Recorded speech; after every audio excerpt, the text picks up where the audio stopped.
سلام، له خورشید 12 بجې خبرونو ته ښه راغلاست. ولسمشر غني وایي له القاعدې سره د طالبانو له اړیکو انکار نشي کېدی. ښاغلي غني په هلمند کې د هند لویې وچې لپاره د القاعدې د مشر وژنې ته په نغوت سره وویل دا د دې ښودنه کوي چې القاعده په افغانستان کې لا هم فعاله ده. نوموړي تېره ورځ په کابینې ناسته کې په ډاګه کړه چې افغان دولت هوډ لري د افغان ځواکونو د تجهیز او پیاوړتیا ترڅنګ د دغه ډول پراخو عملیاتو په ترسره کولو سره د القاعدې او نورو ترهګرو ډلو د فعالیتونو مخه ونیسي او د دوی ځالې هم له منځه یوسي. د ملي امنیت سلاکار وایي اوس طالبان سره ویشلي او د جګړې او سولې په اړه یوه خوله نه دي.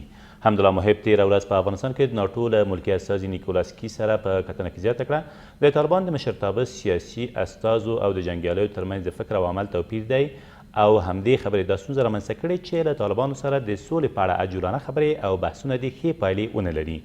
نوموړي همداراز په ډاګه کړه اوس اړتیا ده چې د سولې لپاره لومړی اوربند او بیا بین الافغاني خبرې وشي چې معلومه شي طالبان په خبرو کې څومره رښتیني او د دوی پریکړې تر کومې کچې په کومو سیمو کې عملي کیږي.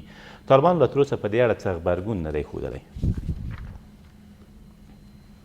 ولسمشر غني تېر ماښام د امریکا د سنا له یو پلاوي سره په ولسمشرۍ ماڼۍ کې وکتل. دغه پلاوي په یاده ناسته کې وویل امریکا د سولې له هغه بهیره هرکلی کوي چې د ښځو د حقونو او جمهوري نظام د تداوم ترڅنګ پکې د تېرو 2 لسیزو ټول لاسته راوړنې خوندي پاتې شي.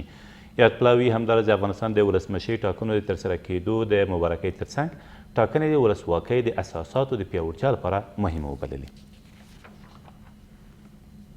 په افغانستان کې د بهرنیو ځواکونو پخوانی لوی قمندان ډیوډ پیټریاس وایي له طالبانو سره خبرې اغېزمنې نه وي او اړتیا ده چې امریکا د اوږد مهال لپاره په افغانستان کې خپل ځواکونه وساتي.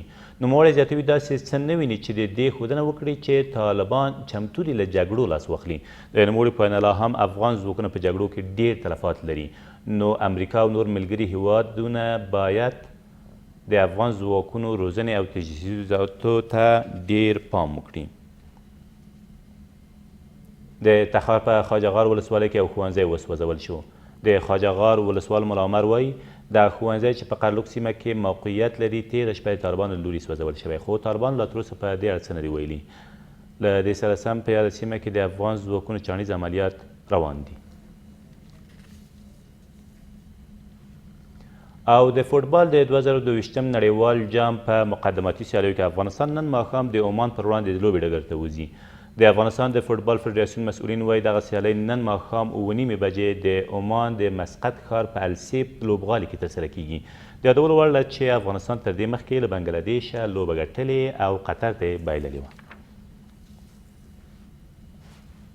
دا تر دې مهاله وروستي خبرونه، تر بیا مو الله امان.